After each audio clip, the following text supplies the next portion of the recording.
What up? And with you, man. How you doing tonight? Man, it's Sunday night. Man, Sunday night. We didn't have Thursday, Thanksgiving, Black Friday. Right.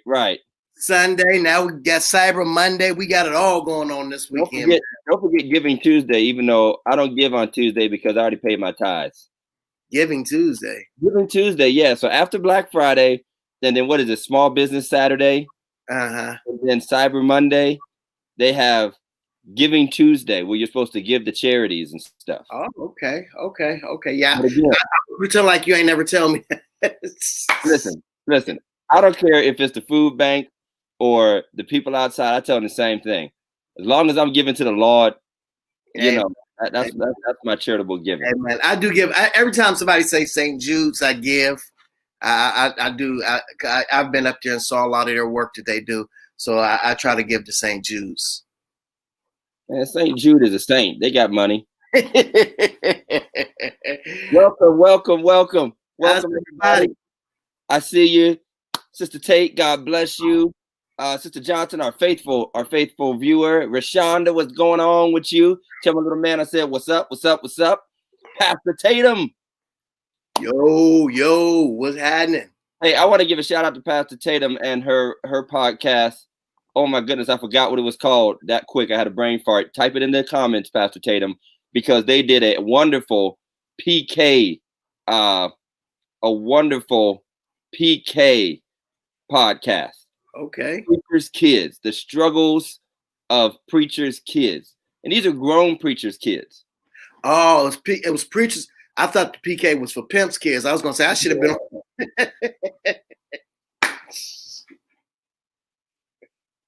See, my daddy had issues. He was a Rolling Stone. Yeah. My daddy had issues. I'm still working out some issues.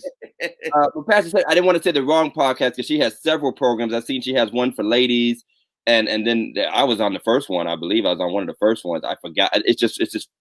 I'm just losing my name. Put it up there, Pastor Tatum. But we're not talking about pimps' kids. We were talking about pastors' kids. Okay. Pastors' kids. That's a whole different counseling session for you. Hey, Tim, Deb, Rashad, good to see you. But anyway, it was insightful. I'm going to make my daughter watch it because she's around about that age, coming up on teenage years, all those pressures that go into being a PK. I've definitely learned from some of my mentors about how to treat my kids and balance my kids. And that's probably going to be a whole nother Lifted with Pastor Tatum Osborne. Thank you, Pastor Tatum. I forgot. Lifted with Pastor Tatum Osborne. That episode is still up on her Facebook page. But we're not going to tread on that water because they did it so excellently. There's no reason for us to hit that. But Jeff, come on, man. The news of the weekend, the Tyson Jones fight. Iron Mike, baby. Iron Mike is back. Y'all better watch. Listen. Let me tell you. Well, first of all, we got to bring in Big Mike. You're bringing Big Mike. Iron Mike. Come on, Big Mike. Come in real quick. What up, y'all? Let me tell y'all because it was around this time of year. Because I was at the mall, at the Eastwood Mall. I was up in remember it was Kahunaville. Yeah. I went downstairs to get some I like Victoria's Secret's very sexy cologne. I went down there to get some of the cologne. I'm in there and they shut the doors. Okay. They shut the doors and I'm like, why are they shutting the doors? I got to get out. I'm at a party upstairs at Kahunaville. Mike Tyson was in there, baby. Mike shut the whole place down. Is that right? I got to meet Mike, man. I got to meet. Now, I'll be honest. If Michael Jackson went to Disneyland, he would shut down Disneyland. Mike Tyson was only able to shut down Kahunaville. No, he shut down Victoria's Secrets. Oh, Victoria's Secret. That's even worse. That's even worse.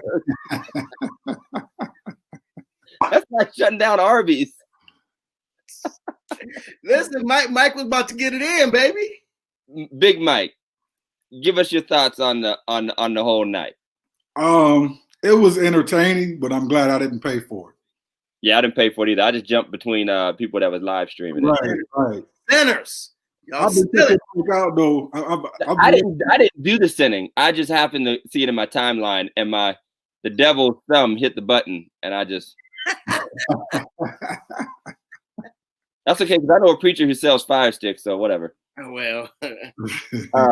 So we all know Mike won number one. Yeah, he won. Yeah, he won. He won. Yeah. Rory still has some speed, but he looked tied out to the second round. He was done. Dude, he was swinging and holding. I mean, you know, the whole fight, which he had that little quick one though. Right. I've been following Mike though for a while. I listened to his podcast, listened to a few interviews, and I was surprised that he even fought again. One of the interviews I was watching, Joe Rogan asked him if he still worked out. This was like maybe a year and a half ago. And Mike said that he can't work out because that monster comes out and he hates that person. You know what I mean? Yeah. You know, he don't calm down. He done mellowed out. He said he hate the person he used to be. So I was real surprised that he even fought. But when I heard he was fighting, I'm like, look, all it's going to take is one solid punch to the face. Mike going to snap. He going to start fighting and kicking and everything else. But he held his, you know, his composure. But he had that look a couple of times. You could tell he was ready to go in. Like second round, he was ready to go in. Yeah. Now I heard once again, I didn't watch it, but I did hear that Snoop Dogg commentated. He was the best ever. Snoop made the show. Yeah. He really did. He really did. My Dizzle. Mike, whatever Mike does in the future with this production, he should keep Snoop as the color commentator on everything. I don't care if they're doing 3-on-3 basketball. I don't care what it is. Right. He was like, you know, when they got out there, he was like, it's like two uncles fighting at the barbecue. He said, Grandma, they out here fighting again. But the story of the night was Nate Robinson. Rest in peace. Nate Robinson. Crazy. Man, I saw more memes about him. Anything else? If you did not know who he was before last night, you will forever know. I mean, he is going to be at crying Jordan level from now on. Nate Robinson is going to be at crying Jordan level. Yes, Pastor Tatum. As soon as he was out, as soon as he got knocked out, Snoop started singing "Precious Lord."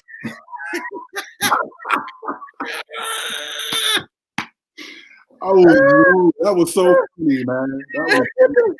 Snoop started singing "Precious Lord," which to me gives me all the bona fides I need to know that Snoop truly can release gospel albums. Because if you know Precious Lord, actually know some of the lines, I got to give it to you. Yeah, I got to give it to you. But yeah, Nate was out before he hit the ground. He was out of his league. And a lot of people are saying it takes courage to get in there, you know, whatever. It also takes courage and good sense to know not to get in the ring with a trained boxer. Yeah. You know, an athlete and a trained boxer are two different people. Yo, and then I found out he only got what, $6 grand, 10 grand, something like that. He didn't get a whole lot of money. He didn't get nothing for that. Nah, man. $6 grand? Not for all that embarrassment. That's not even covering the emergency room. That's not even the emergency room bill. It's for the smelling sauce. Yeah, that's not. Yeah, you can't even buy a couple 800s for that. Right. Mike make that every 2 weeks. Right. Listen, I'm telling y'all, you know, he is going to be the meme. I saw memes of him laying next to Jordan. I saw the memes. I shared one with Simba from the Lion King telling him to wake up. Hey, your boy, Pastor Patton from Texas, he said he left out of church and took a Nate. He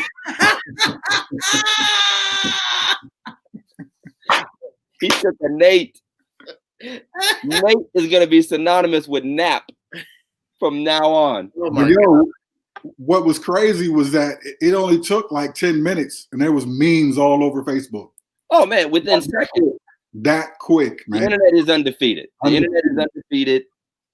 That's why I can't be famous at this point, because I can't. I'm sorry. I couldn't take that kind of pressure. If I was Nate Robinson, I'd be driving off a cliff somewhere after that. I couldn't do it. God bless him for his inner strength. But yeah, would you want to see more of these, Mike? Do you think these were good productions? I don't know, man. I don't know. I mean, because again, it was entertaining, but it was boring at the same time. Like all they did was just throw a couple punches and then hold each other. And I wasn't feeling the performances either. No, not really. Not really.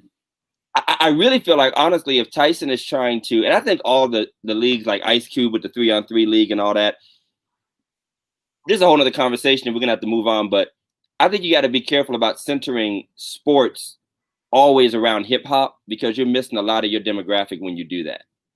You think? I think so. Because remember, I mean, look back in the day, you know, the crowds were mixed. You got to, you know, you had white. And I just think you have to be cautious about that because you could be killing off some of your. I thought the same thing. I thought the same thing. But, you know, living here in Sharon, which is, you know, predominantly white. And then like even when Sharon goes to other schools, to them country schools. Right. When they on the field working out, dude, they listening to hip hop. Yeah, but I'm not talking about the athletes. I'm talking about the customers. The customers? I'm talking about the people that shell out $100 for a fight. Yeah. $300 for a ticket. That's what I'm talking about. Them ain't the kids and them ain't us either. They kind of go with it to me, but I mean right now anyway, but we'll see. You know, I'm out though. I'll see y'all in the room. Y'all do what y'all do. I'll be back. All right, Pastor Jeff, you got to wait before we get into our. I'm good, brother. Wait. I'm good. I am well with my soul. It is well with my soul. Well, this show is titled Till Death Do Us Part. And after a year of doing Religiously Incorrect podcast, we've been at this for a minute now. Mm-hmm. I don't even know what episode count we're on. We just stopped counting, you know, and started putting the date up when we went live. Right. But here we are. We've talked about it from the beginning. Tonight, we're crossing a milestone, Pastor Jeff. Mm-hmm. We're going to be joined by our first ladies. Because beside every good man, you know, I used to say behind, but then my dad corrected me. Uh-huh. George Johnson. Well, George will correct you. Gave us a Georgism. He said, it's not behind every good man. It's beside every good man is a good woman. So do you have a good woman beside you? I got one. She the best of me. Hey, I've been motioning my good woman to come over here for like 2 minutes while I was talking. I know if you saw me, I was doing it too. I was like, yeah. She's like, it's like making signals at a musician. All right. So welcome to the show, First Lady Tiffany Stanford and my own First Lady, Shamika Johnson. Hello. Hey. There it is. Everybody, welcome to the Religiously Incorrect studio, our First Ladies. Yes. So, hand. Yeah. Give it up for our First Ladies. You got to clap for our wives. You know, you got to give it up. All right. So, Tiffany, introduce yourself. Tell us where you're from, who you're married to. Well, I am Tiffany Stanford. I was born a Hill. I am from Warren, Ohio, born and raised, been here all my life. Uh-huh. Married to this guy. Yeah. I'm just this guy. This guy. And you know what? Now that our first ladies are here, you know, we're basically all getting the short shaft today. Jeff, we're going to get all the attention. But that's how it's supposed to be. Yeah. All right. Introduce yourself. I'm Shamika Johnson. I'm from Warren, Ohio. Married to Todd, Pastor Todd. That's about it. That's it. Hey, remember that's what I said in at the end of my worst sermon. Hey, and that's it. That's all. That's all I got. I don't got no more. That's all I got. Well, we wanted to do this show, Pastor Jeff, to talk about with our wives and bring to the public stage what I guess you could call a G-rated version of conversations we have all the time as pastors with pastors' wives. And it does have to be G-rated. Hey, Elder Carter, good to see you. And that is what it's like being a first lady. Now, I'll start off by saying this. You know, somebody, you know, one of those Facebook debaters went into one of those what's a first lady and why do we have first ladies? Oh Lord. You know what I mean? What's a first lady and what? And of course, is it in the Bible and all that stuff? I think we all know that in any occupation of significance or prominence, whomever, and then typically in a patriarchal society, when the man was usually the person, the manager, the president, the king, whatever, the woman beside him is a person of importance as well. That's just anywhere, in any place. And so we know it's not some biblical title. It's not a spiritual gift. It's not listed with, pastors, teachers, evangelists, first ladies, prophets. But it is a gift. It's definitely a gift. It is a gift. So if nothing else, it's our gifts. Definitely our gift. It's our gifts. So yeah, because when my sermon is really whack and I'm just off, and I know I don't deserve an amen. I know I wouldn't say amen to myself. I'd be listening to myself preach sometime. Like if I was listening to myself right now in the pew, I'd be texting Stanford and telling him this dude is whack. And this gift over here still says amen.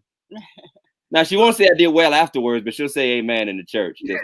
Well, praise God for you, because I got mine a little different now. Mine a little different. My oh baby, that's I ain't gonna lie to you. I ain't gonna lie to you. She don't start like booing you during the sermon, like hissing. She ain't gonna boo me, but she sure enough ain't gonna. She will support me though. She will support me. But like you said, when I get home, she gonna be like. So yeah. She's gonna let you know. Yeah, she gonna let me know. It's a calling. Pastor Tatum just said it's a calling to be married to a pastor. Mm-hmm. And by the way, that'd be a good something to tell a lot of young ladies to stop chasing after ministers and pastors if you're not truly ready for all that craziness. Yes. So Tiffany, I want to start off with a question, and maybe we'll ask each other's wives questions and kind of go back and forth. Sounds good. Growing up, what did you think of first ladies, and maybe name one that you might have had a respect for, really maybe came to love and know? Okay. Well, my favorite first lady is Sister Merrill. Okay.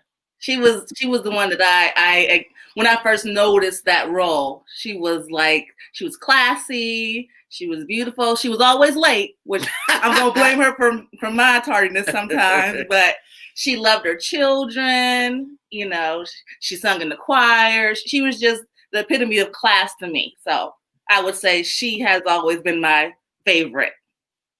Okay. And what was your view of a first lady? Like what a first lady should be and do, right? What was your view?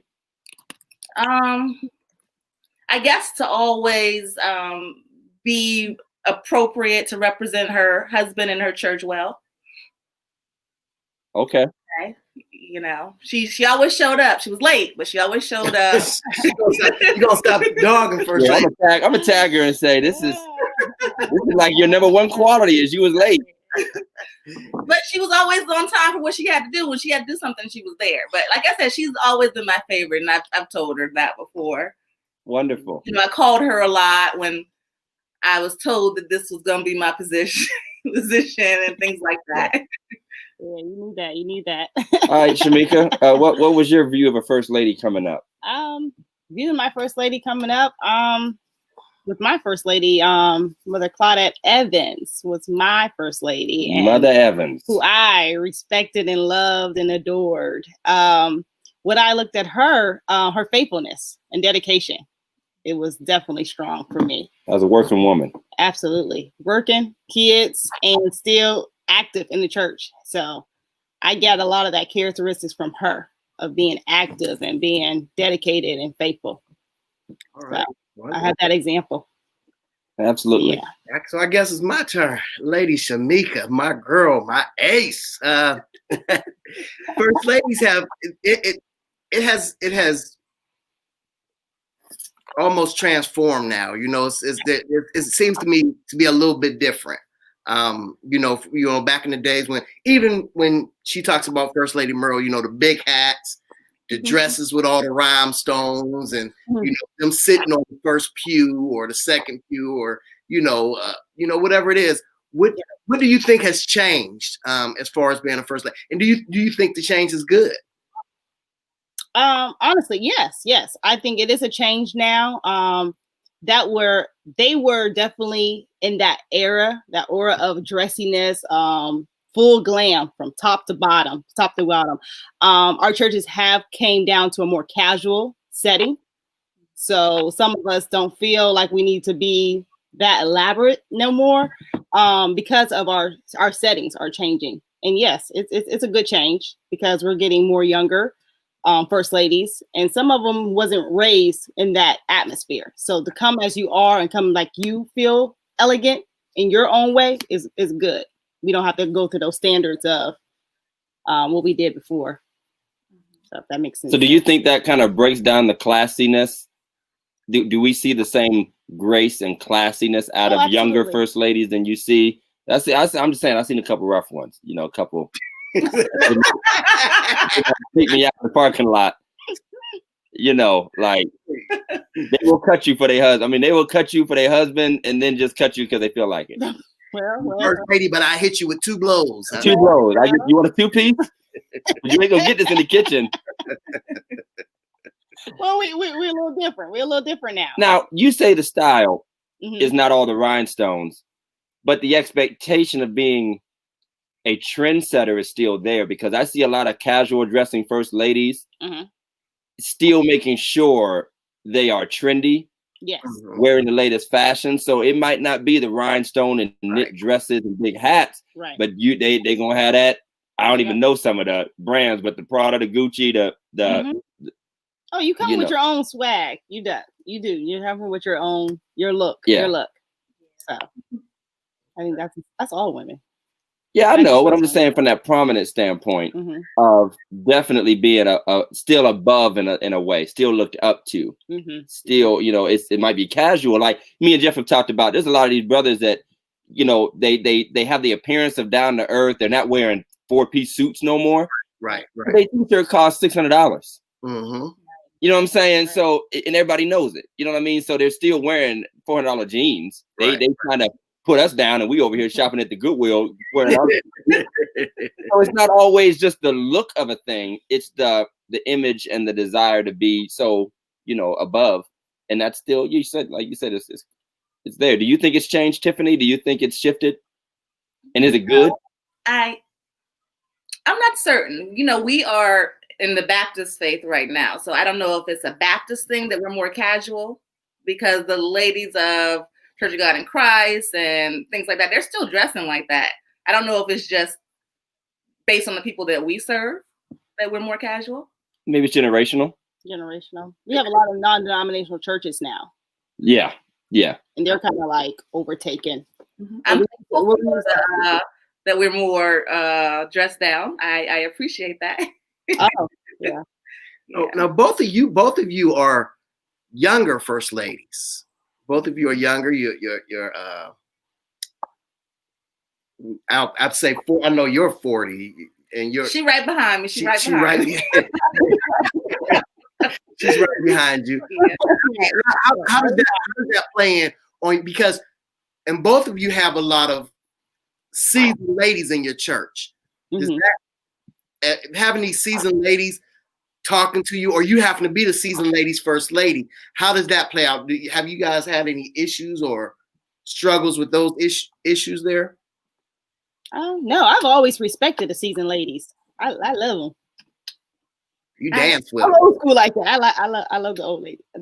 I agree. There's a lot to learn from that. Yeah. And, my role is just to support my husband. That's the only role that I've really taken in church, is to make sure that he's treated right. So long as they treat my husband right, there is no issue. That's right. I agree. Do you feel like because we've often associated both pastors and first ladies as older people in church normally, that while you might have great relationships, people at that age who are older than you don't always come to you for wisdom? Do you feel like there are certain things where people might avoid coming to you for things because they feel like you haven't lived that yet or don't know that yet? That could be. It could be, but I still they get may not know everything that we've experienced. They may assume because we're young. Mm-hmm. Yeah, I still get talked with some things I get taught, get approached with. I'm like, whoa, I ain't got there yet. And I'm not. I definitely push them over to someone who been down that road. So, have you ever had a feeling that you're not accepted or respected by other first ladies, or that people are looking at you, judging you, or maybe, kind of treating you like the wet behind the ears? You don't quite belong here yet. What you doing with us? Say yes. In most settings, I think I'm a little socially awkward when it comes to that. But, all I can be is who I am, take me, love me or leave me. Come on, baby. I'm like, all right, let me get religiously incorrect here. Let's get incorrect. They're going to be too nice. We need some. We're being nice here. This is still our show, Todd. This is still our show, Go ahead. You seriously, I need y'all to answer. Do you guys ever feel pressured by us to be accept more engagements, maybe be more outspoken, maybe be more visible as far as yes. Yeah. You didn't even have to ask that. You should have just made a declarative statement. Right. Yes. But I mean, there's a lot of females, a lot of ladies who are with ministers or married to pastors, and they really embrace that. They want to be a vocal presence. They want their speaking slot. They're eager for the moments where they can get up and say something inspirational or encouraging. Mm-hmm. And then you have the slide into the co-pastor model, where there's this sort of expectation that most younger pastoral couples are supposed to be co-pastors. Mm-hmm. Do you ever feel that, co-pastor Tiff? Go ahead, Pastor Todd. I would say yes. When my husband is writing his sermons, we kind of engage and talk and things like that. And he's always like, "Well, you should just say that. You should do this and you should do that." And I'm like, "Well, no, I'm just gonna be your helpmate and help you get your stuff together." But I think you would want me to be more. I definitely agree. I would love for you to be more visible and more engaging. Although I'm not trying to push you to be. You're not. I'm not trying to push you to be. I try to push you to your purpose, because I believe your purpose is more than. Go ahead and preach that. There's a go. He's preaching. Go ahead. Go. Push you to your purpose. You got one more P in there. Go ahead and release that last P. I feel it in my belly. You got one more P. You said push to your purpose. Come on, Jeff. Pull that last P out. And your possibilities. But no, I mean, I really do. I really, there's so much. I believe my wife has books in her. I believe she has. Yeah. All right. I definitely believe she has books in her. She has a lot more to say. And I think oftentimes she's quiet. She's quiet and she just sits back, and then we'll get home and she'll say, "Well, this should have happened. Well, we was at church when it should have happened. That's when you did it. Then I could have took care of it." So that's pushing. Yeah, I feel it. Wow. Jeanette has a question. If Mike, you want to pop that one up, since we're getting religiously incorrect. As a first lady, how do you feel about women who come to church looking for a husband? Maybe yours. Well. Hey, hello, cousin. This is Jeanette. Listen, maybe yours. Shamika, how do you feel about all them women that be lining up, waiting on me to get to the? You be seeing it when I be walking in the door to my office, and the deacons have to hold them back with a stick. And I walk in, so he minds. They be trying to crawl through the office window. Can I wash your socks?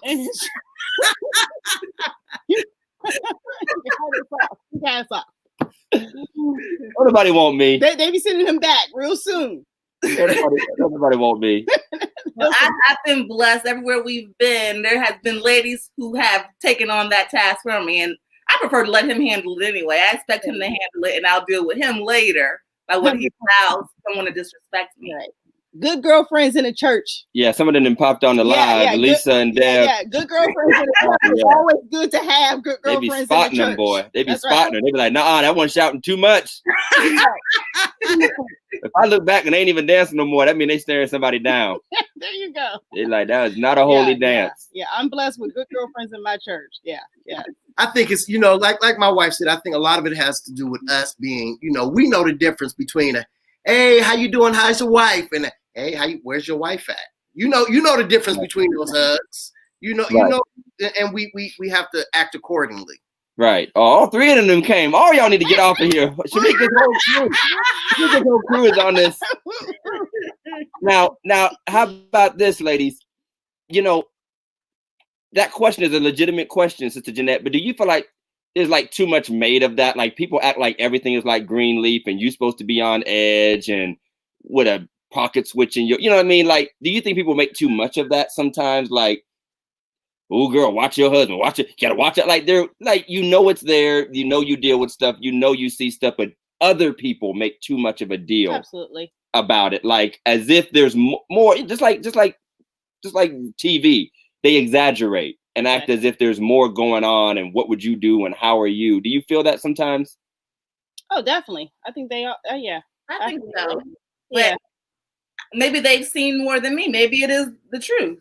Yeah. But I can't treat anybody differently, even if they came there for my husband. They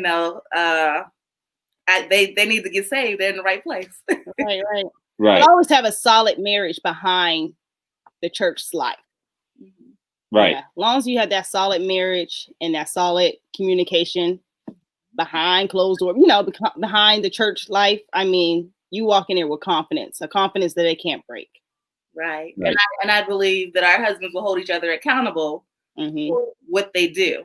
If he do something wrong, I think I can call Pastor Todd and tell him, and he can have that conversation, and vice versa. Right. We would have our backs. I don't know very well, dude. I'm like, dog, was she cute though?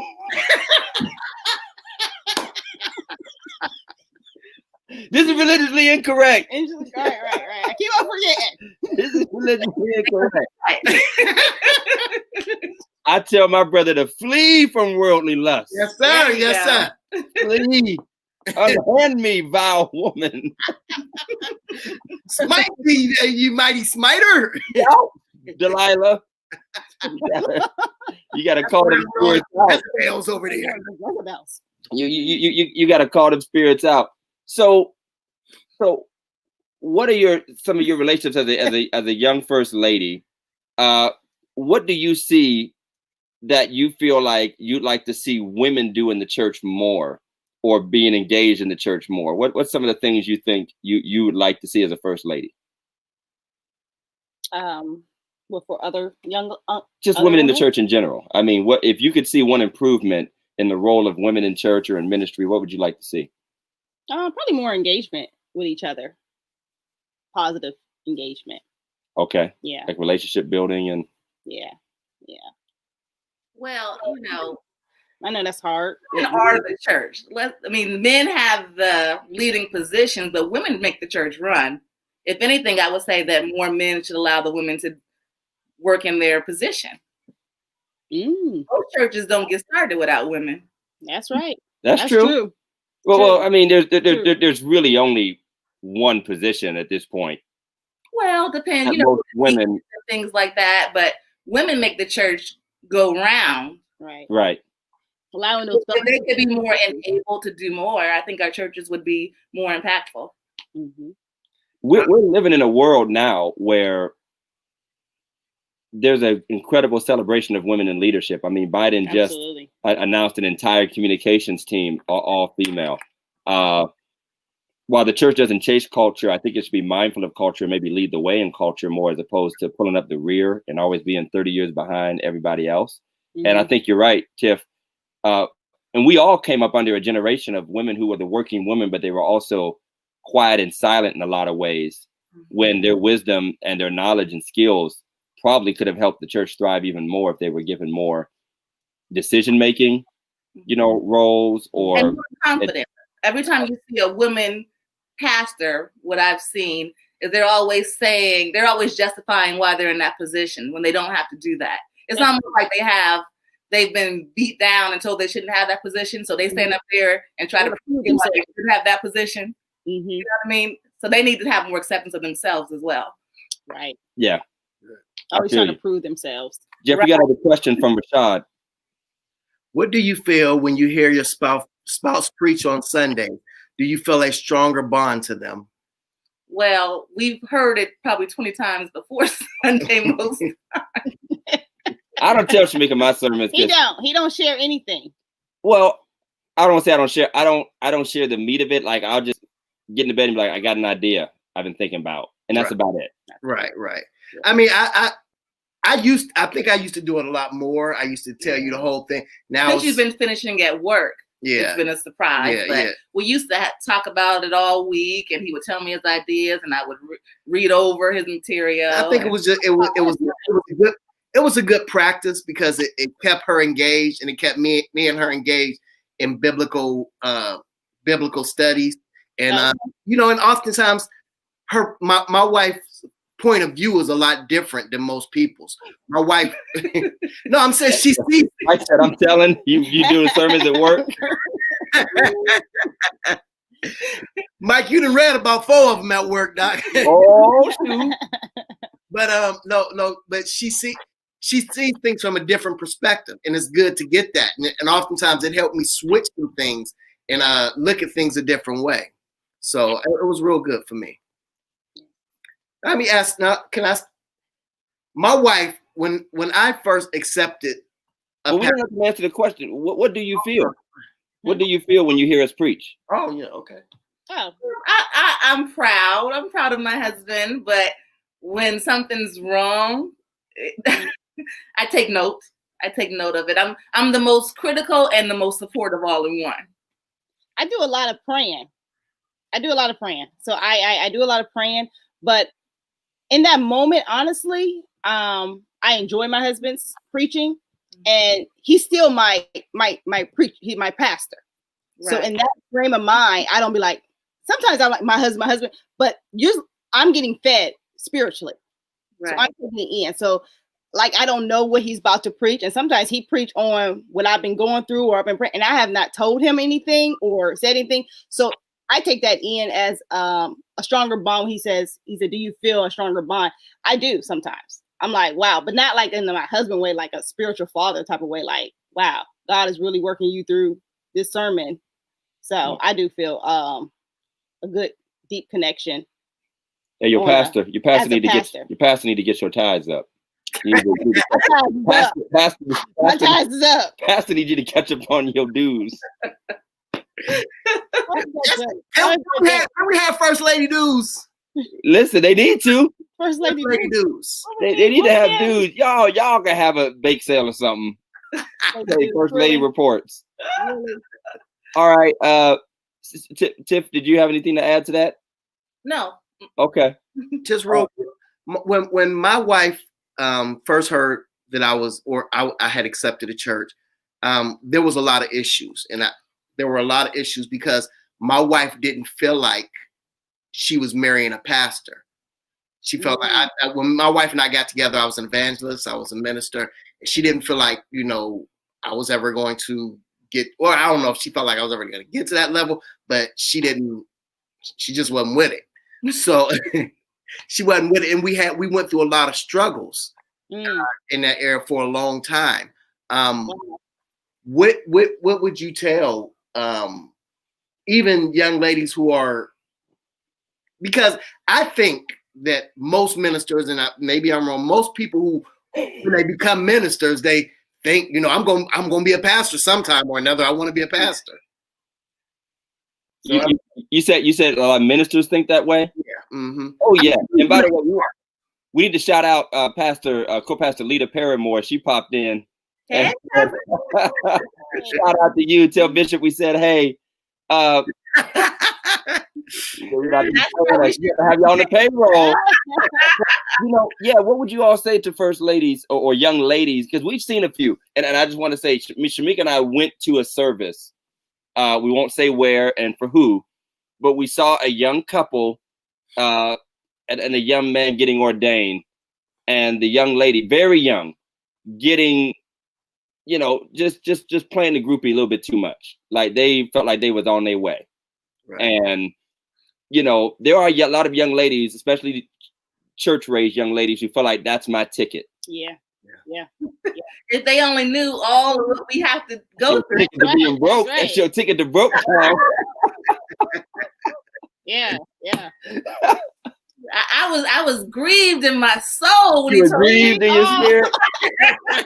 Okay, Shamika was different. Being a minister's wife and evangelist's wife, I envisioned us going serving in somebody's church. And when he told me he was going to be the pastor, I was like, I didn't marry the pastor. I married the minister, the evangelist. I married the good guy who was going to raise our family in church. Now you telling me you're going to be a pastor? Yeah. Tiff was like, I knew it was coming. Yeah, she knew. I knew it was coming. I seen it all over him. I gave her a wedding engagement ring and a Bible. Yeah, I seen it coming. Hey, if you had our wedding service, we was taking communion, sharing at the altar. We was all that. No Christmas gift. All that. We had an Episcopal coronation. I mean, it had been prophesied over and over again, but I was under the impression that I had control over what I was going to do in my life and what I was going to marry. And I wasn't. It's such a heavy weight. It's a serious role. It is something heavy, and you're responsible. You're going to be held accountable for what you do in this role. And I was scared. I guess I was afraid, and I was mad. Yeah, that's true. That some people get mad. Yeah. And we know how Tiffany feels about prophecies. We know how Tiffany feels about prophet. Right. Absolutely. So I it had been prophesied 3 times, but I thought, whatever. They had been off before. Yeah. Why got to be the right one? Right. I knew it. I saw it all over him. Knew it was coming. She was getting her knits ready. She was getting her hat. She was at her grandma's basement. He was getting too happy on that organ. He was like preaching whole sermons in praise and worship. I'm like, and now I hate it when other people do it. Right. Exactly. Like, don't steal my thunder, Doc. I've been there. I know how I got here. You ain't doing this. Yeah, so I definitely heard it. Yeah, absolutely. And by the way, I want to say one more thing. And we've talked about this before with other fellow pastors being on this program. Being a pastor is mentally stressful. Mm-hmm. It's like an emotional roller coaster. And let's be honest, there's a lot of jokers, and they might be genuinely broken people kind of chasing something to try to make them whole, or others see it as a game or, an out. There's people that are in this because they can't do nothing else, quite frankly. And some of the ladies who are seeing in these men something that's really not there, they think there's an anointing there. There could be all kind of stuff going on there. There can be, this is their financial tickets. They don't have financial issues because they're always trying to work it out through the church. Right. Sexual issues, there's a lot of that going on in the church. You got folks marrying dudes that don't like women and won't be honest about it. And ministry is there, and the wife don't find out or overlooks it or pretends like she can fix it or whatever. Wow. And it's crazy. It's hard out here in these church streets. It is. And it is. And this is not for the faint of heart. A lot of the stuff we did, we did at a very young age. We got married at a young age. I became a minister at a young age, an elder. Took a church at 30, starting, at my father's church. When other guys would come and talk to me about it, the first thing out of my mouth is, I wouldn't recommend this. Like, this probably should not be typical, particularly on our generation. Now, 30, 40 years ago, Castro was coming up in their 20s and 30s and taking churches. I think E. Dewey Smith started his church at 19 or got his first church at 19. And we have a lot of our fathers who started in their 20s and 30s. This new generation doesn't mature at the same rate. Right. There's too much handed to us. It's too much. Too much luxuries. Yes. And the saints ain't the same either. No. The saints, they're not holding you accountable. That are not the same either. There's a lot of goof troop people that you think are wise and you think know what they're doing, and you get in there and find out that they might not. or they should be calling you out on stuff and they don't because they want to ride the roller coaster too. And I've watched guys and girls go through that. And you know, Todd, we've been talking the last couple of weeks to musicians and how people can transpose and, you know, play different chords. You know, these guys now, they will look on the internet. They will they will get a whole sermon off of somebody. It's spiritual plagiarism at its best. And so will first ladies, by the way.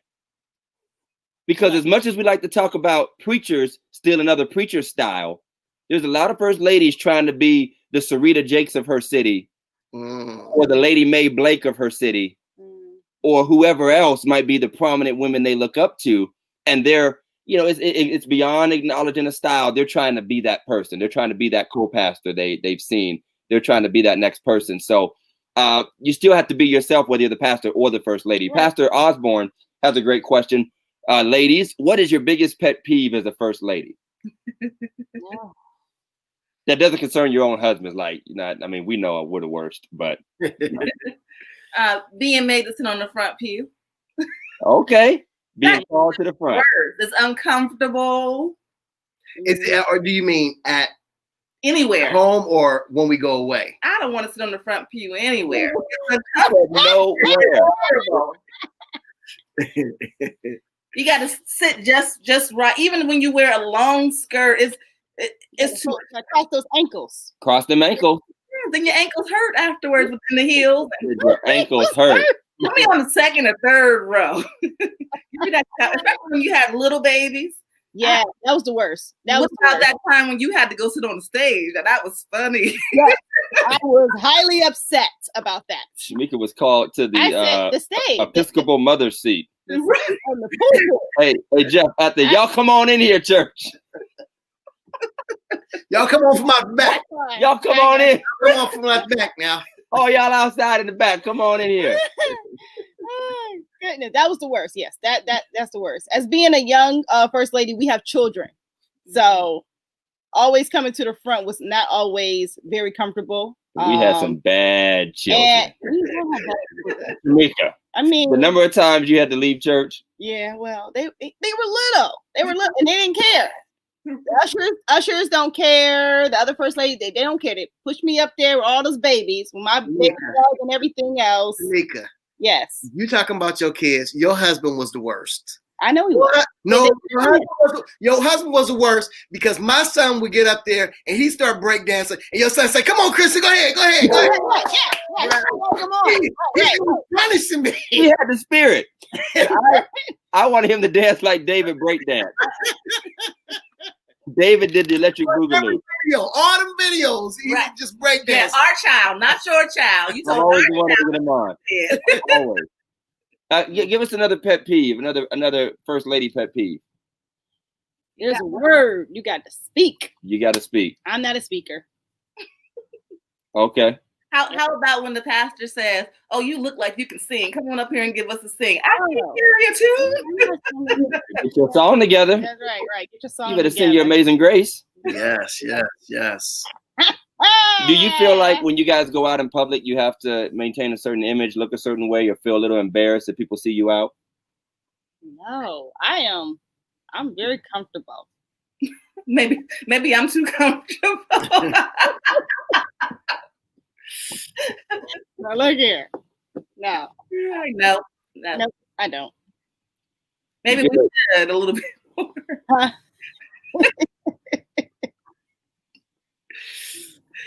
Yeah. That's good. Jeff? Wow. This is just great, man. I'm enjoying sitting here talking with her.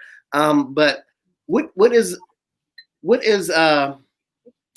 the thing you despise most? You literally. That's a strong word. Yeah, I mean, I'm serious. I mean, what is the thing you despise most about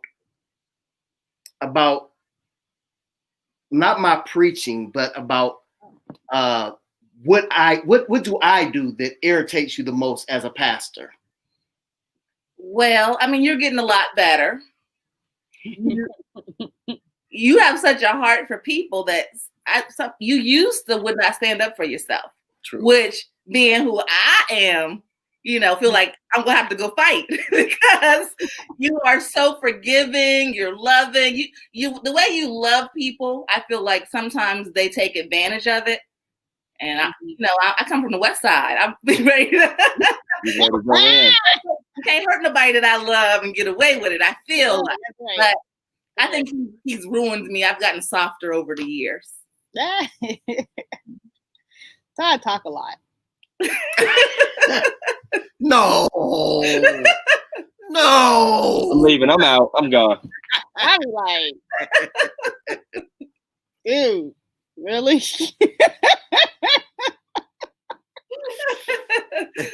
Sorry. I got nothing else to say. Sorry. I be like, oh. You already know that, Pastor Todd. You know long-winded. You're very informative. You got a lot of knowledge. Yeah, he is. Right. You just tell us like, all. amen. But she despises it, though. That's what she's trying to say. Like, I don't despise it. No. That was the question. Oh, that was the question. Yeah. Oh, That was a harsh word. I didn't mean it like that. Yes, you did. Yes, you did, and we have a problem now. I'm like, amen. I said, amen. Just gotta get aggressive back there. My first lady used to has a note to her husband, and it was KISS. And what that meant was keep it short, stupid. See. I wish. He would show everybody your note. Don't try it would be on the screen, blown up. Yeah, I thought that was the funniest thing. Yeah. And we had a comment making you stand when your husband acknowledged you during his greetings. Oh my. Oh. Listen, now that's rough. Now, when I was a young, immature. That's a good one, Dad. When I was a young, immature, these pastors would talk about their wives. So yeah. They would write these whole poems or say that, and sometimes the person who stood up after they got done talking. I've been there, yes, sir. I've been there. I said, "Did she go into the bathroom right now?" Because I know he's not talking about this person. The apple of my eye. Right. The brown in my sugar. And, I feel like I don't have any of these fancy sayings. Oh, yes, you do. You always say that. I'm wanting to say like my Nubian princess, the coffee in my cream, the cream in my coffee. Don't do it. Nope. I won't get up. You sound real quick. That's what I do. But we young and ghetto, so we like you the disc in my PlayStation. You the battery in my cell phone. We're just like what you be saying. You be saying some stuff. I don't know what I say. It just flows. I'm kind of a poet, so it just flows. You're a poet. Yeah. I mean, I heard one guy stand up and he started off. I thought he was like quoting Shakespeare or something. I didn't know he was going with it because he just started talking. He's like, if I woke up under the heavenly branches of the floral angels and the streams of Eden were flowing behind my head. This is his introduction. It still would not compare to the beauty. I'm like, I'm gone. I'm leaving. I'm done. That sounds like a man spending time with his wife. He's trying to make up for being gone. And then the sermon's terrible. I'm like, you should have worked on your sermon. I was busy writing that sonnet. You did all this talking. The best preaching you did was about your wife. He done onomatopoeia and everything. Yeah, I mean, but it's the expectation because now let's talk about something real. Jeff, our wives are young. Thank you for telling me. They're beautiful, and dare I say about my own wife, she's sexy. Amen. Come on, son. And we are in many cases in an old man's setting, and we see how other men look at our wives. Absolutely. And they don't always see it. Nobody be looking. Because preachers in that pulpit. We up there. They got some eyes. On the choir stand, hey. Sometimes my wife be like, is this a little too tight? Depending on where we're going. Mm-hmm. Let's be honest. You know, there is a lot of wandering eyes in the church, and it is no, I'm not, but I mean that older guy's got his older. He's still looking for little PYTs. He's still looking around, and even if it ain't just a look, I still consider it disrespectful because I know what that extra linger looked like. I know it. I see it out the corner of my eye, and I've told my wife. I said other people look at you, and they might always at all levels. And I'm not about to start a fight with you in the office or nothing, but I always tell her while people talk about the pastors being too friendly with women. There's a lot of men that get in first lady's face. There's a lot of men that are being extra friendly and smiley at you because they want a view when you walk away from them. Absolutely. That's true. That's true. Absolutely. And I think you just actually told me about somebody you said was talking to you. Yeah. I mean, so we want names. I'm religiously incorrect. Oh, he dead now. Don't worry about it. Well, we definitely won't. Don't do it. Nah, but so that's true. That's true. That's true. Yeah, and I'm just saying that I think that's, and we're going to get to Jeanette's question in a second. I think that's something to be mindful of, being those younger women in the church. I mean, you're being watched, and everybody ain't in the spirit. And just like there's men that look at women, women that look at men as they're doing their thing. Because let's be honest, a lot of women find the preacher attractive because of what he does in the setting that he does it in. And the same dynamic is from men to women. Well, get them saved, pastors, while they looking at us. Get them saved. I get them saved. I get them right too in the parking lot. There you go. But I mean, sometimes it's not about confronting somebody else and coming into this, every little thing and assuming stuff. But it is also about informing our wives to be mindful. Like, don't talk to that one, or we stay close. Be around us, because it's a jungle out there. It really is. Like Deb said, you never should walk alone. Never walk alone. Absolutely. Right. Sister Jeanette has a question. You want to read it, Jeff? Do you feel that sometimes your husband puts your personal stuff out there? Sometimes funny, sometimes not. It ain't never. All the time. It ain't nothing funny. Oh, it's funny. It ain't never funny. It'd be hilarious to you. All the time. I mean, we definitely use our home life experiences in our sermons. It makes sense because it's us. So I mean, I understand, but I don't like it. And transparency is oftentimes good too, just to let people. We ain't always perfect. I'm not the perfect husband. I mean, you're as close to perfect as you can get to wife, but that's right. You be too transparent though. Jeff be like, we always get along. I slept on the couch last night. I don't know. I don't know if I go home today. I don't get that deep, but yeah, I mean, it's good stuff though. No, you do tell us when we have fought before, you argued about something, you would get up there and say the argument and stuff like that. I don't know about all that. Yes, you do. Okay, I guess I do. Listen, President Harrison said that we've had not fight, because obviously we don't fight because Jeff will have a black eye or something. Listen, y'all know that kung fu. Right. President Harrison said, I told my wife, don't give me so much material to work with. That's a good one. That's good. I love it. I love it. Yes. Thank you, Dr. Harrison, and congratulations on 100 years at Union Baptist. Congratulations. Baptist Church Street. Yeah, y'all done named the street after y'all. I didn't even get that. I'm about to go downtown and talk to Doug after this. Congratulations. They gonna name the local crack house after me. Like, all right, you can have that the trap house over there. But that's a good one. Now, that is. I told my wife, don't give me so much material. I mean, that is our lives. That's our lives, our kids, the funny stuff that happens. That's our lives right now as young families, and maybe we'll move on to something else some other day. But right now, that's where it's at. Absolutely. As a young minister, as a young pastor, I probably one of my biggest mistakes I ever made, and I think we fell out about this pretty good. We fell out about this pretty good. But a young lady asked me just to counsel her on something, and she said, and I said, well, I want to. She said, I really don't want anybody to know. And so I had to talk with her, and my wife flipped. Oh no, tell them what the conversation was about. I can't tell. I can't Uh-oh. tell. Can I tell what it was about? You can't tell. What, was it a general nature? What's the name of the show? No. Religious Listen. incorrect. But the It fact was an inappropriate subject matter. It was a sensitive subject matter. No, it was inappropriate. Oh, inappropriate. Yeah. not with me. It's the worst thing that a single woman would go talk to a married pastor about and not want nobody else in the room about. Right. Okay. You gotta cut that off. Right.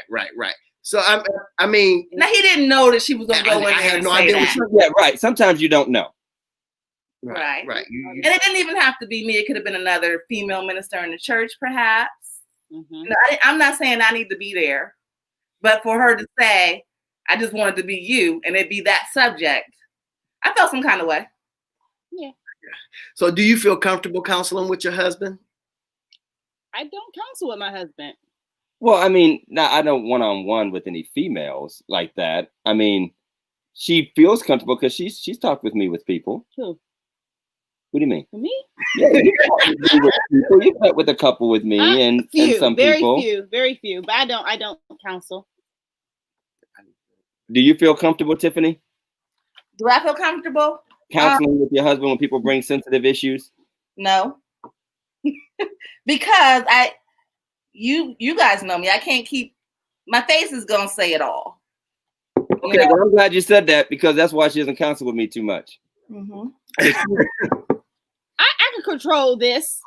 I can't. I can control it. Like it's crazy. But also, I think people and You just don't want me to talk because I got a lot to say. but let's be clear. But let's be clear here. A lot of people think, like, besides being beside us, pastors' wives are not always automatically qualified or capable to handle things besides being there as a balance, being there to watch out for anything funky.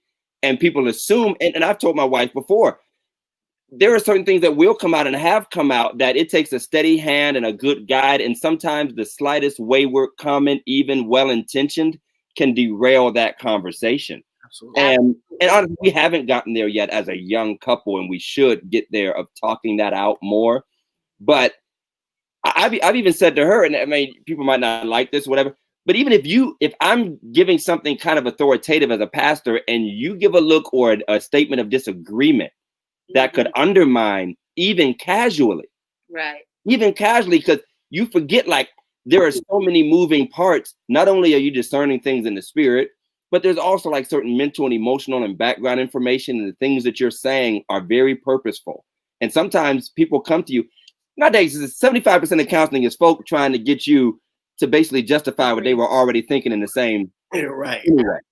And my wife used to, and I kind of stopped it for a while, have a habit of agreeing too quick with what people were saying. And she would be like, yeah, I get it. I'm like, no, stop agreeing, stop nodding, stop being so crazy next. Because the crazy's coming. And she would be so, she'd be like, yeah, I get it. And then you'd be like, oh, because I just want to marry 3 women at the same time, and ain't nothing wrong with that. I'm like, no.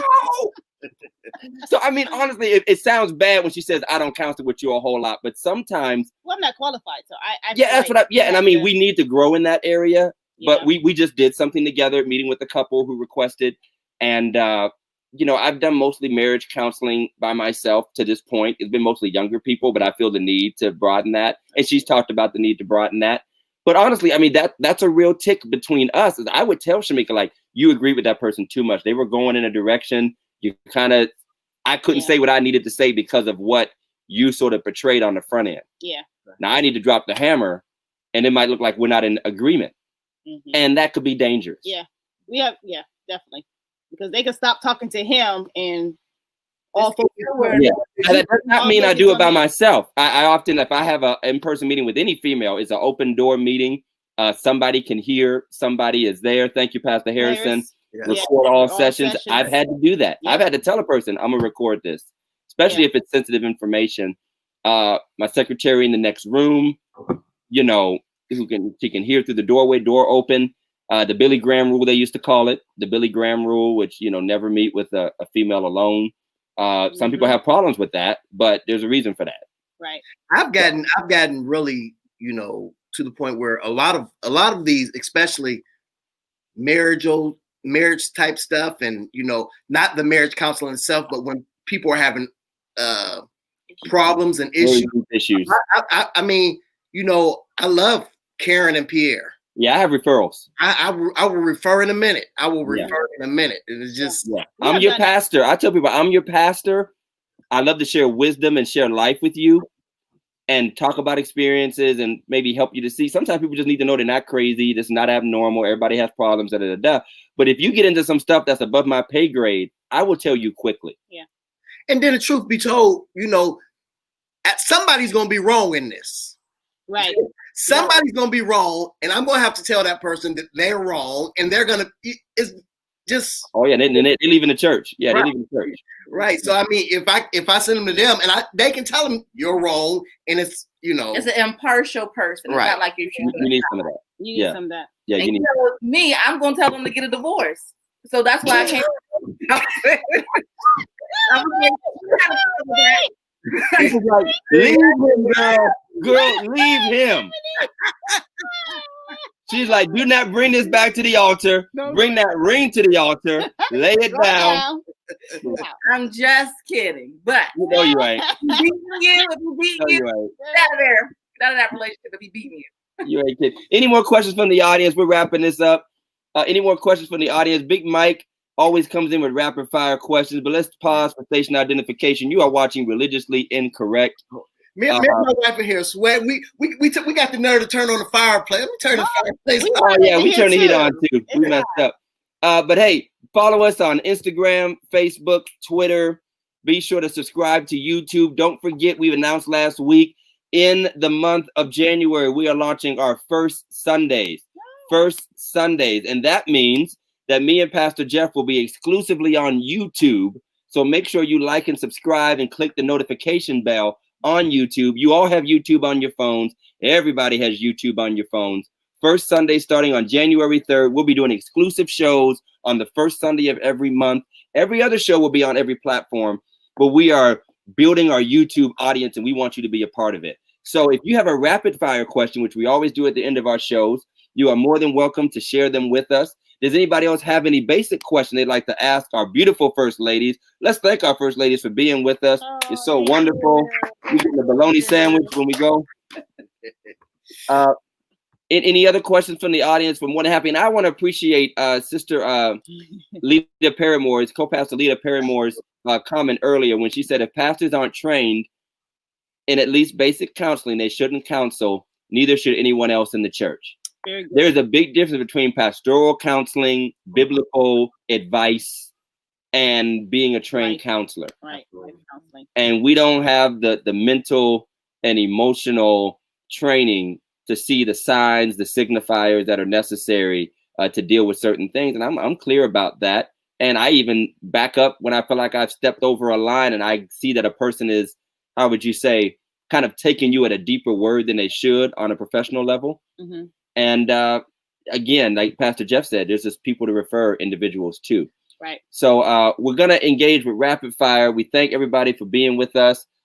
We wouldn't be anything. I think I speak for me and Pastor Jeff without our first ladies. Can I ask one more question? Both Jeff and I have been through major transitions as far as churches, from one church to another. And what do you feel your role is when we're faced with those decisions, with those opportunities? How did you feel your role was? What do you feel your role is? I got great advice at the time of our transition, and it was to stick by your husband no matter what.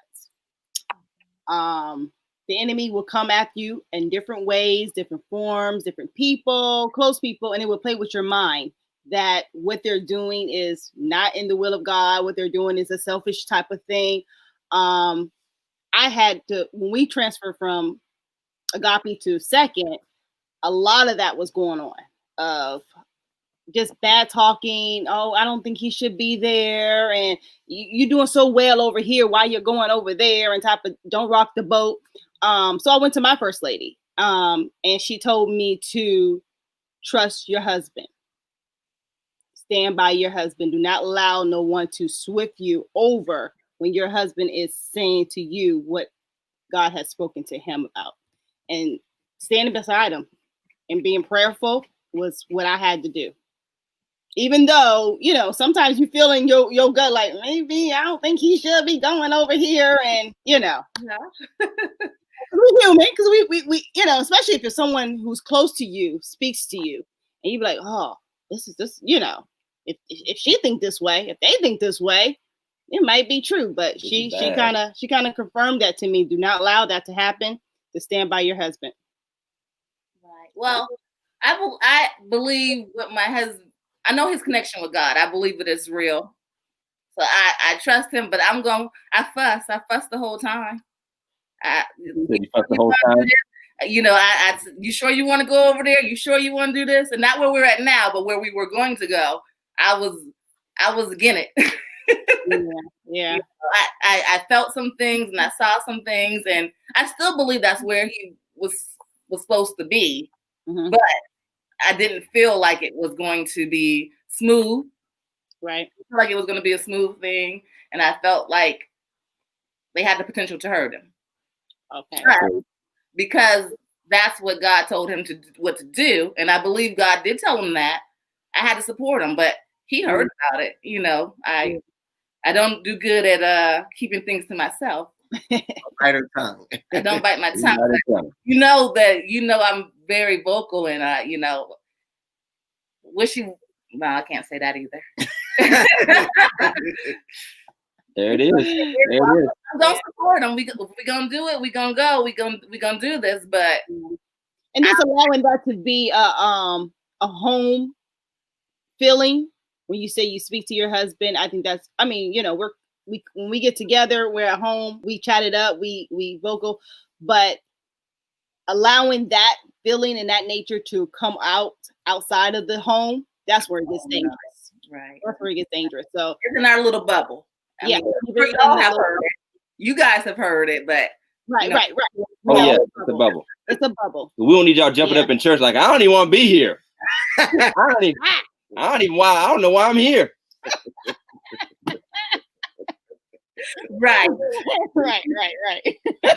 Love it. All right, Big Mike, come on in, Big Mike. What up, y'all? What up? Where's Tiff at? Right, where your wife at? Back in the room watching TV. We're just glad you're in the house tonight, Mike. This is like a world record, 3 weeks in a row. Hey, you know what? I was outside most of the day though. I was outside most of the day. Yeah, I did some yard work, planted some grass seed, smoked a cookie. You know what I'm saying? Watched some football. I like being outside. I feel you. It's probably the last nice day for a while. So I took. Oh yeah, we got winter storms coming through, Doc. Oh, he still got to put Christmas decorations outside. Bet you I don't. You better go outside and look for the Shekinah glory. You better go outside and look for the Shekinah glory. I'm buying them tomorrow. We just had this conversation when I was coming home from Liberty the other day. I was telling you to. Right. Putting up a decoration. We ain't doing this. I said, hey, call somebody. Hey, Jeff, you heard what I said. I said, why we put up the Christmas lights so they can come and steal them? They just stole everything else out my yard. I'm surprised the basketball hoop is still there. Terrible. Okay, we got a rapid fire. I want to use this Pastor Tatum's as a rapid fire. The couch is calling. That's right. First, let me say, Lady Tiffany, Lady Shamika, very nice having you guys on the show. Last time you're gonna be on. Never again. We had the lowest viewership ever. We've been trying to do this for a while. People started unfriending our page when y'all came on. They started unliking it. Hey, Tyson just called. He want to know, can he get in the ring with my wife? As mad as she been tonight. Oh no. Tyson versus Tiffany. On me. No. Okay, first question. Now, you know, you guys are married to pastors. They used to take control of the situation at church and things like that. Who's the boss at home? Oh Lord. I would say Jeff is still the boss, but I fussed the whole time. I'm gonna do it. I'm submissive, but I'm gonna say a lot before I do it. I got you. That's cool. That's cool. We the boss. I will. Who's back? Who's the boss? If Shamika ain't happy, ain't nobody happy. We all know. We all know how it goes. Sorry. I'm scared right now. I'm sitting by the door. Okay, I have a question for all of you. Mm-hmm. Would you date the 25-year-old version of yourself? I think you did. He did. He did. Oh, he was 25. Okay. Yeah, we met in high school, man. We met in high school. Oh, okay. I didn't know that. He chased me down after a football game. I was like, I chase somebody down. No, you don't, girlfriend. No, you don't. She said, you look so sexy in your band shorts. I got to get to know you. Wow. He's going at my locker every day. What's he doing? It worked. Putting in that work, baby. Putting in that work. I'm in for the long game, Doc. I don't think I would have dated my husband when he was 25. You still have some stuff to work out. Yeah, I saw that picture, Jeff. I saw that picture. You see? With them overalls on. I'm talking about how he was out here living. Player. You're gonna be talking. You know, the Bible. Press forward to a mark in the prize of the high call. I'm a new creature. And that's why I married him now. But when he was 25, I don't think so. You don't think so? I'd probably be in jail. I macked her just like I macked everybody else. But you know, it was. It. Bring them on in. Bring them on in. Just pull them. Pull them. Pick one out the lineup, Pastor Jeff. All right. A question for the first ladies. How do you handle the haters? You handle the haters. And the reason why I'm asking you guys, because women have they're on a whole nother level. You know what I'm saying? When it comes to hating on somebody, men, you know, we could not like somebody, we still shake their hand, or we might ignore them, whatever. But women be on a whole nother level when it comes to hating. And you guys being first ladies, I'm sure you guys see it, come across it. How do you handle the haters? Honestly, if somebody hating me right now, I have no clue. It's none of my business how other people feel about me. That's a good one. I got 2 friends. I only got 2 friends that I talk to, and my circle is so small. If somebody got a problem with me, I would never know it. Right. I would say, that's what Dad said. Send them to the armor bearers. I'm putting that one up. Send them to the armor bearers. Send them to the armor bearers. Can you be my armor bearer too? Right. My circle is small too. So when I hear somebody's hating, I'm like, you don't even know me because I don't even talk to you. So it's sad. It's sad when you have a hater who don't have no conversation with you. So It's on the fist again, Lisa. Yeah. We see it. Yeah. I'm comfortable with myself. So I'm definitely like, I'm like Tiffany. If you hating, I don't even know. Right. And then, you know, somebody posts stuff on Facebook, just block them. Yep. Amen. That's it. Amen. That unfollow ministry. I only got about 20 friends on Facebook because everybody snoozed or blocked. That's right. I'm the apostle of the unfollow ministry. Yeah, I'm the same too. Dang. I be telling Shamika, hey, share this with your people. She's like, I ain't got nobody on this. I ain't got nobody invited to this event. Right. Damaging our ministry. Who's the better communicator when it comes to disagreements? With each other or with other people? Between you guys, between the husband and wife, who's the better communicator when it comes to disagreements? Oh, it's me. I lose that every time. I shut down. I'm gonna be my thesaurus out. I'm gonna start using theological words. I have to go through it on my own. There's no conversation. You said what you said. I said what I was gonna say. I'll talk to you in a day or so. Got you. And it's like nothing ever happened. We don't dwell on it. Or a month or so. I'm upset. I'm upset. I want to talk. I think you need to talk. I don't think, you know, I'm still a believer that, you know, you should not let the sun go down on your wrath. We had a conversation. And I mean, I don't care what I say though. She going to sleep and she closing the door and she's tuning me out. She's tuning me out like the AM radio, bro. But no. Conversation, then I can say something that's better a relationship. Yeah, we're getting better. We're better. We're better because we used to like we both shut down. Yeah, we both. Yeah. And they'd be like, this Madden game's getting a lot of love this week. Yeah. I'm about to win the Super Bowl like 4 times. This is me personally. I have to process first. I'm getting better. But when I don't even want to process because you believe what you believe. I believe what I want to believe. Yeah, but still, for me to communicate and to talk about it and to hash it out. Yeah. I have to process first. I mean, because the worst thing is when you're mad and you vetting and you saying stuff, and then it comes to a point where I don't know, you just kind of saying stuff just to hurt the other person. And Absolutely. you know what I mean? So I don't know. I'm getting better though. I'm getting better. My wife gets on me all the time, but I am getting better. Without you just like to hash it out and argue. I don't like to hash it out. I just feel like most of the time I'm right. So there it is. There it is the problem. Tell the truth, Reverend. Tell the truth, Reverend. You know what I mean, bro? Just you have the apostolic authority. He gave you the key. if I want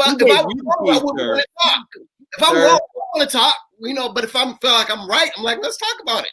Right.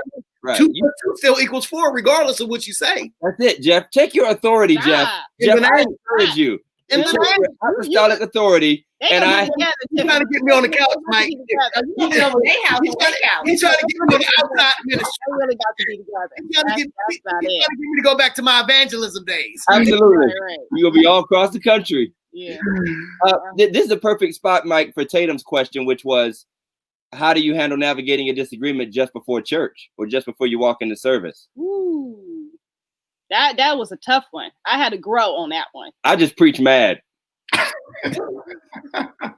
I'm just telling the whole church off this Sunday.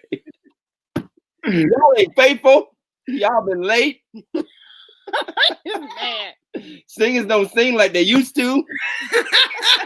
Mothers don't pray like they used to. Everybody on this altar. And this ain't got nothing to do with my wife.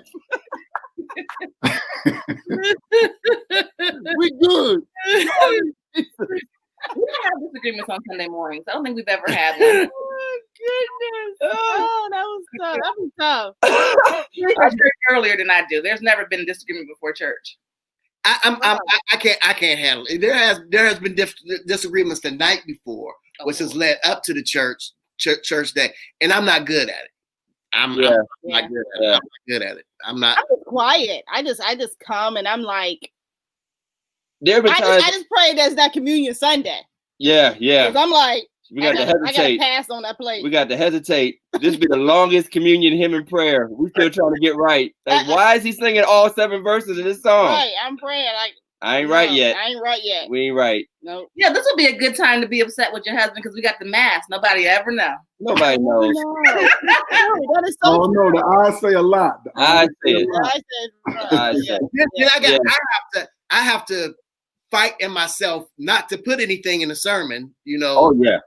I'm gonna talk about it. I wish you would. No, I mean, but just talk about forgiveness. Right. Loving one another. Go to church and be like, amen, be all happy, and then we get home, he'd be like, oh, I'm like, no. Right. No. I forgot. No. I forgot. That's called the bait and switch. That's the old bait and switch, Pastor Jeff. Yeah. You come home all strutting in, ain't no food on the table. Well, you gotta go to McDonald's. I done sang my heart out. Amen, Pastor. Go ahead. Y'all remember that second. If we can get too happy, it's trouble. I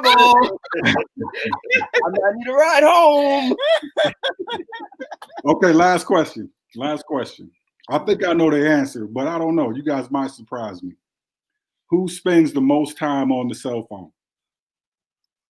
Todd. Oh no. We didn't have arguments. We didn't have blowouts. Yeah, about you on that phone. Well, I have a ministry. Terrible. I have a ministry. I have to administer so many pages. Oh my goodness, no. I do our terrible. We're away. When we're away, put your phone down. We go on vacation, put your phone down. Thank you. Why are you looking at me like that? Tiffany will take that phone. Tiffany take the phone in a bathtub. She take the phone outside. If she walking to the car, she on the phone walking to the car. Tiffany do not put that phone down for nothing. That's not true. That's Todd.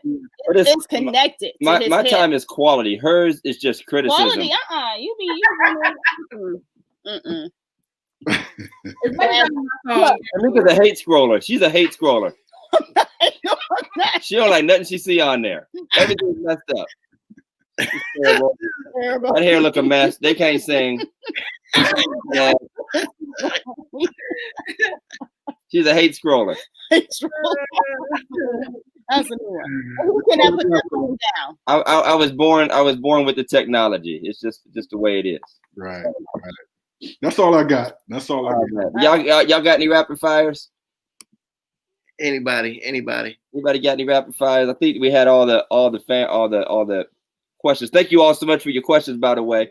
I got a question. How much we getting paid for this? How much you getting paid? Ask Big Mike. He the producer. 0. Wow. I'm all the payment you need, baby. Wow. You can come to your house tonight. Jesus paid it all. There you go. Jeff, the kids are coming to your house tonight. I said the kids are coming to your house tonight. Hey, come, bring them on. It's payday, Doc. Hey, yes sir, Bishop. Yes sir. I missed that. Terrible. That's terrible. Listen, we got to let the world know that we still love each other. Amen. Right. Jeff, y'all don't be hearing what Jeff be saying every episode. This cat got a joke every You dog. don't really be saying that. You say it. You push that along. No. Jeff always got something. And then Pastor Todd said, I don't need to hear about what you do in the bedroom. And then he goes. You don't stop. Why you gotta egg them on? That's just I'm an encourager. I'm like Barnabas. I'm an encourager. Listen, if me nor Todd is doing something in the bedroom, we both doing something wrong. Thank you. We are doing something wrong. Good night. You're too young. Too young. Bye.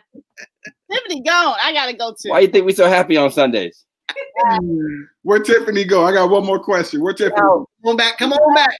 Tiffany gone. Y'all done made Tiffany leave. Right. Okay. When your husband is at home, Okay. who does he most remind you of? Tarzan, Billy D, or Urkel?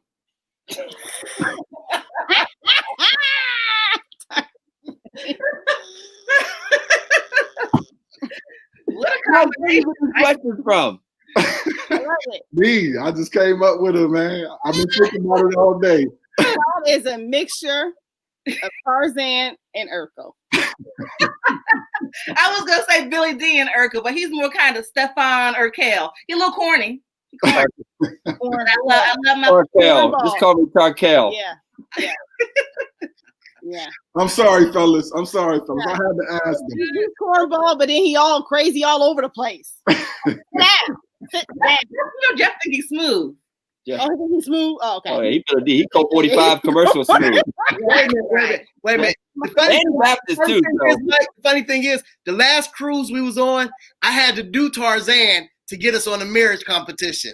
Really? Wow. I literally jumped off the ground onto the chair backwards, stood up and yelled out the Tarzan thing. And we won the newlywed game. We did win the game. Wow. My wife would never let me do that. She'd throw me over the side of the ship if we were. On the cruise, nobody know you go. You would participate. Say what? She's a Debbie Downer right here. I'm not a She barely Debbie wanted to Downer. do this. She barely wanted to do this podcast. I'm not doing that. You know how many dresses I got to buy her off of this? Come on down to my place of work. Right. For $5,000 every day. Good questions, Mike. Appreciate you. Yes. All right. We're gonna do Hour and a half in. I hate to cut it short. We are an hour and a half in. Now we in. We this ain't short for us. She about to tell me off. Bye. It's been real, everybody. Thank you for joining us. Thank you, Mike, for being with us. This has been one of our most insightful and fun, religiously incorrect episodes. Well, thank our wives for coming. We appreciate you. Thank you, baby. We owe y'all ham sandwiches. Wonderful. We all gonna do. Go get Tiffany. We all gonna do a simultaneous kiss. A kiss? We are gonna do a simultaneous kiss. Use your tongue. I'm out. out. See, did I encourage him to say that? Did I encourage him to say that? I'm done. Tiffany, did I encourage that? I apologize, Pastor Todd. Thank you very much. I'm But Jeff, what else y'all want to do? Oh, check out Fernando's. Kiss Cam. Don't encourage him. Yes, that's what I love for them. Y'all take care. Love y'all. Mike, hit that beat. Y'all have a good one. Bye.